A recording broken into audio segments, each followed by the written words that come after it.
పనసకాయ చూడండి, కాయలు పడ్డాయి. బాగా చిన్న చిన్న పిందెలు కూడా పడ్డాయి చూడండి.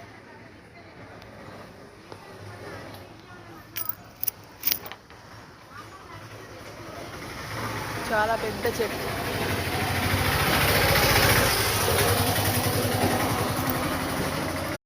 పనసకాయ చూడండి, కాయలు పడ్డాయి. బాగా చిన్న చిన్న పిందెలు కూడా పడ్డాయి చూడండి.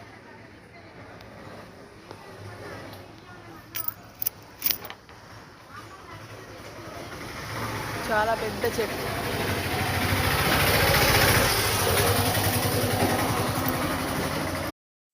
చూడండి, paper mill, Kagaz Nagar, Sirpur town. ఈరోజు వర్క్ ఇక్కడే. పేపర్ మిల్లు చూడండి, మా వర్క్ ఇక్కడనే ఈరోజు.